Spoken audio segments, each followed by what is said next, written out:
was set up to receive the apology, and some spectacular 50,000 signed in no time.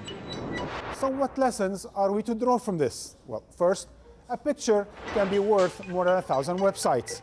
Second, thousands of bloggers may not do justice to a single image.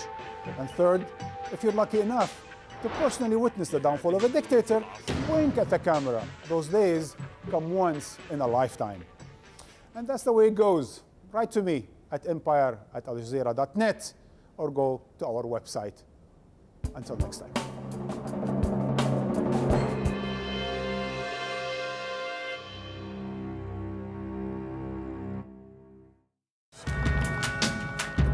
Leaders are remembered, be they loved or feared.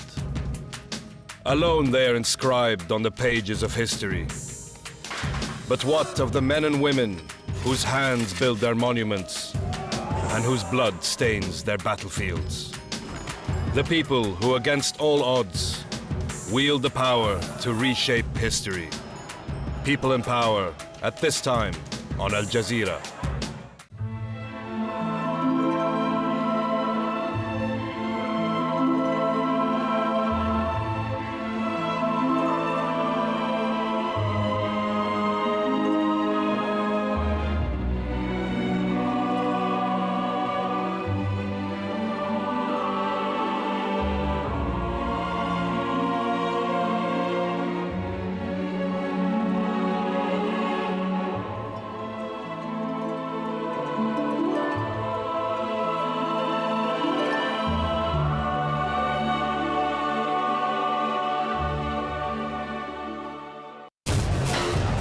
People talk about televising the revolution. It's tweeting the revolution, Facebooking the revolution, videotaping the revolution.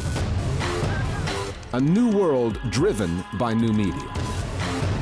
This is a very peculiar moment in media history. Nobody can force me in 2011 to watch whatever I don't want to watch. Analyzing the media's role in shaping modern history. The Listening Post, at this time on Al Jazeera. Two generations face the past in order to understand the present. A young man embarks on a journey with his father in search of answers. Great changes in China have brought their traditional family way of life to a crisis point. Faces of China, at this time on Al Jazeera.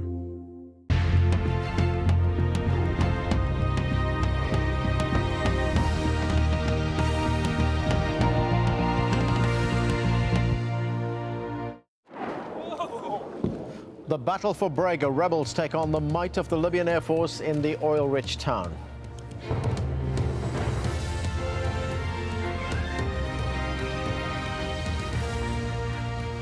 Hello, I'm Anand Naidu in Doha. This is Al Jazeera. The Arab League says it could impose a no-fly zone in Libya, but the US is a little more cautious. Let's just call a spade a spade. A no-fly zone begins with an attack on Libya. Al Jazeera has learned Colonel Gaddafi has accepted an offer by the Venezuelan president to mediate talks to solve the crisis. In other news, no immunity. A Pakistani court rules an American man accused of murder will not get diplomatic protection.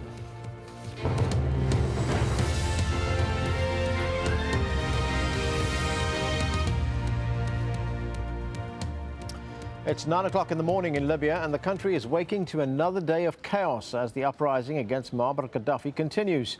On Wednesday, the embattled Libyan leader gave another lengthy speech in which he again reminded the world he was not stepping down. Equally defiant are the protesters who've been battling pro-Gaddafi forces in various towns.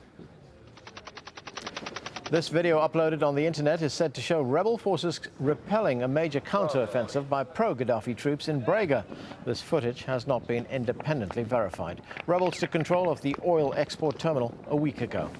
And Al Jazeera has been told that Colonel Gaddafi has accepted an offer by Venezuelan leader Hugo Chavez to mediate the crisis in Libya. The Arab League says it could impose a no-fly zone in Libya if fighting continues, but top US officials have warned of difficulties over such a move. We will be delving into all these latest news items in a moment, but first, Tony Bertley has this report. It was a call to arms that was answered by thousands. From the towns and the desert, opposition fighters gathered in AlJazeera to repel an attack by forces loyal to Gaddafi. Their weapons ranged from the powerful tanks and anti-aircraft batteries to those more at home in a museum. There was confusion and disorganization. Shells were fired out.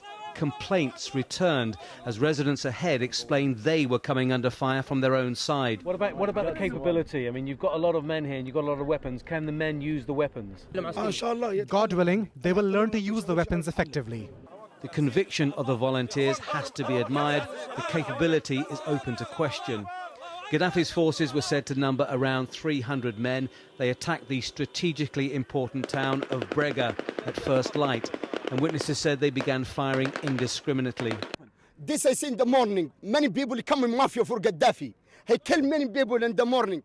Heavy weapons were sent forward and hundreds of trucks and cars stacked with ammo and guns taken from captured army stockpiles. Casualties came back. Many hurt, he told us, many dead. This doesn't seem to have been a full-fledged assault, more like a probing attack, but it shows that Gaddafi forces are strong, they can strike at will, and that the Libyan leader shows no signs of giving up. Quite the contrary, he's hitting back. 10 kilometers from Brega and more forces congregated. No one seemed to know exactly what was happening. Then a Libyan Air Force bomber circled overhead. Its first bombing run hit close to the centre of the fighting near Brega University. The second hit our position.